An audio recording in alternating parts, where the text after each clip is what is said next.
Hi everyone and welcome back to the unwritten map. मैं हूं आपकी होस्ट माही।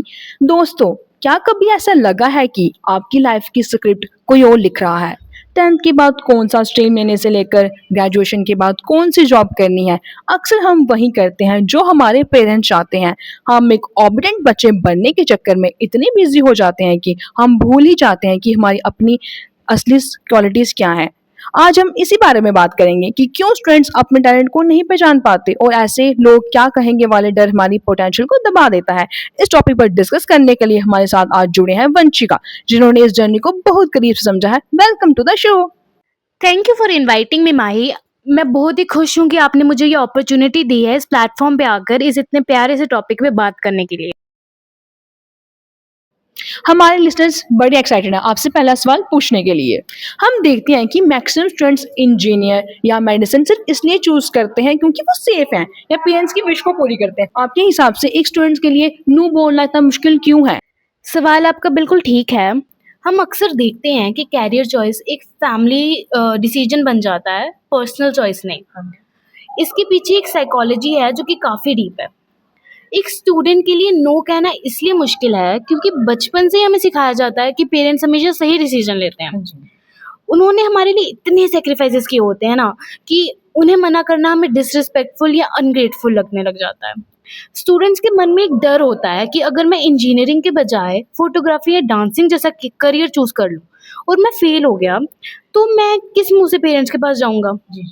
जो उसके बजाय जो सेफ ऑप्शन है जैसे कि मेडिसिन और इंजीनियरिंग, वो एक सेफ्टी नेट की तरह लगता है बच्चों को। उसकी जगह अगर हम पेरेंट्स का पर्सपेक्टिव देखें, अब अगर हम पेरेंट्स की साइड से देखें ना तो उनका नो जो है ना कहना वो ईगो नहीं है, वो ना उनकी फिक्र होती है।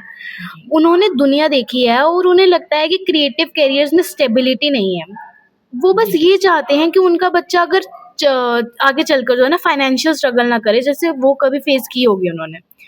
पेरेंट्स पर भी सोशल प्रेशर होता है। सोसाइटी में ना सक्सेस का मतलब आजकल बस डॉक्टर या इंजीनियरिंग बनना ही रह गया है। उनके लिए ना पेरेंट्स के लिए नो सुनना मतलब कि उनकी सीधे अपब्रिंगिंग पर ही सवाल उठाना हो गया। ठीक है, तो प्रॉब्लम जो है ना वो नो कहने में नहीं है, प्रॉब्लम जो है वो वाई समझने में है। स्टूडेंट्स डर के मारे एक्सप्लेन नहीं करते हैं और पेरेंट्स पुरानी सोच की वजह से नए अपॉर्चुनिटीज देख ही नहीं पाते हैं। तो इसके कंक्लूजन यही है कि नो कहना इसलिए मुश्किल है क्योंकि दोनों साइड्स के बीच ना एक हम कह सकते हैं इमोशनल लॉकडाउन टाइप बन गया हुआ है। जब तक घर में फेलियर को एक्सेप्ट करने की स्पेस ही नहीं बनेगी तब तक ये स्टूडेंट जो है वो खुलकर अपनी चॉइसेस ही नहीं रख पाएगा। बिल्कुल सही कहा आपने। चलो आज के हमारे दूसरे सवाल की ओर बढ़ते हैं।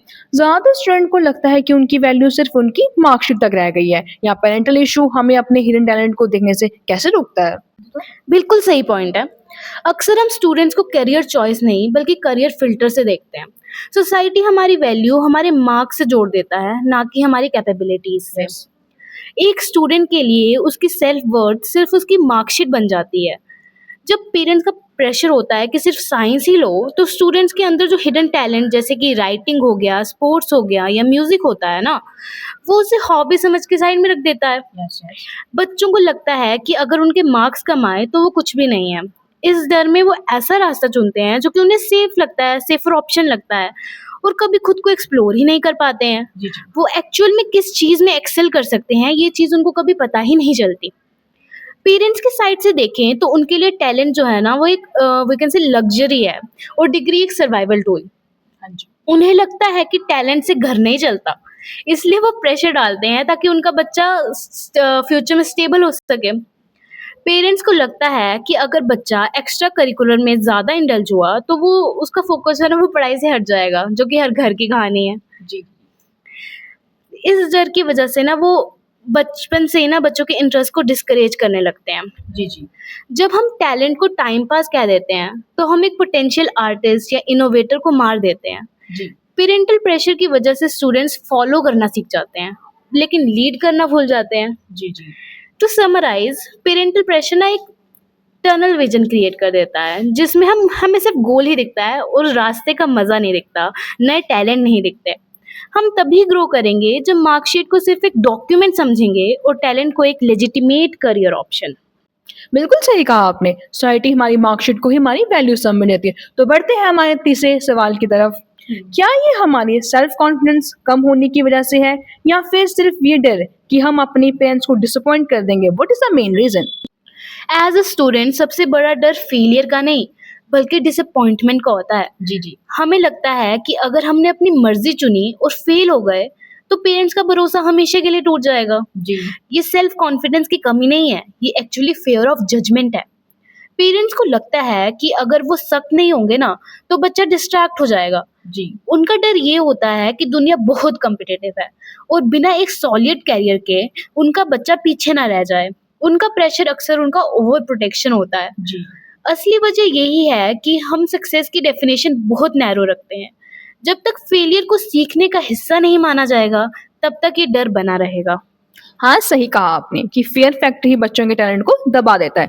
तो बढ़ते हैं हमारे नेक्स्ट क्वेश्चन की तरफ। वो फेमस शर्मा जी का बेटा वाला कंपैरिजन आज भी हर घर में है।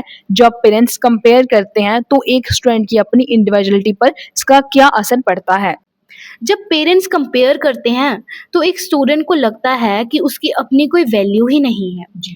वो ओरिजिनल होने के बजाय किसी और की कॉपी बनने की कोशिश करने लगता है। इससे जो है उसकी खुद की इंडिविजुअलिटी खत्म हो जाती है जी। और एक इन्फीरियॉरिटी कॉम्प्लेक्स पैदा होता है। पेरेंट्स जो है वो कंपैरिजन इसलिए करते हैं क्योंकि उनके पास वैलिडेशन का वही एक तरीका होता है। जी। वो शर्मा जी के बेटे को एक सक्सेस मैप की तरह देखते हैं। उन्हें लगता है कि अगर वो बच्चे को किसी सक्सेसफुल इंसान का एग्जाम्पल देंगे तो बच्चा मोटिवेट होगा। जी। पर रिजल्ट उल्टा निकलता है।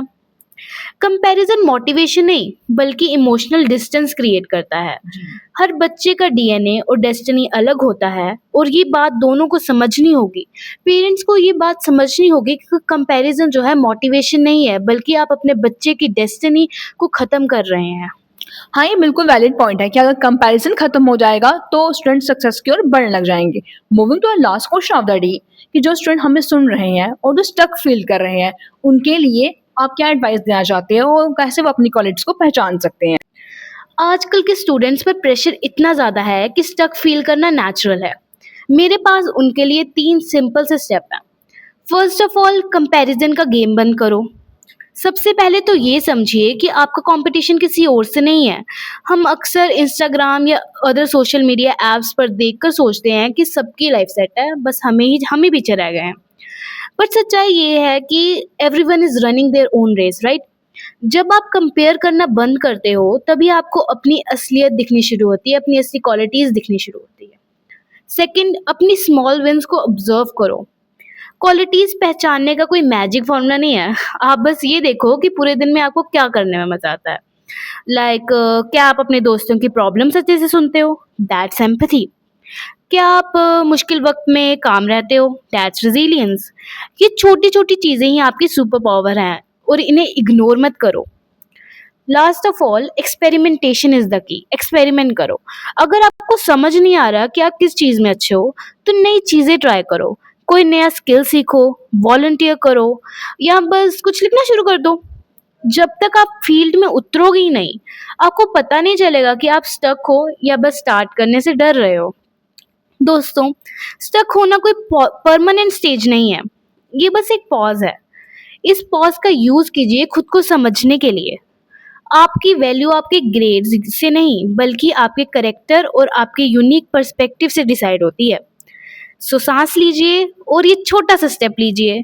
You have got this. बिल्कुल सही कहा आपने। पेरेंट्स की रिस्पेक्ट करना जरूरी है पर खुद की रिस्पेक्ट करना भी उतना ही इम्पोर्टेंट है। दोस्तों, आपकी क्वालिटीज चाहे वो आर्ट हो या लीडरशिप हो या किसी की हेल्प करने का नेचर, ये सब उतने ही वैल्यूएबल हैं जितनी कोई बड़ी डिग्री। सिर्फ इसलिए अपनी पहचान मत छुपाइए क्योंकि वो किसी और के प्लान में फिट नहीं बैठते हैं। आखिर में याद रखिए, ये जिंदगी आपकी है तो उसकी कहानी भी आपकी अपनी होनी चाहिए। थैंक यू वंशिका हमारे साथ आज जुड़ने के लिए और आप सबका भी शुक्रिया द अनरिटन मैप सुनने के लिए। मैं हूँ आपकी होस्ट माही। मिलते हैं अगले एपिसोड में।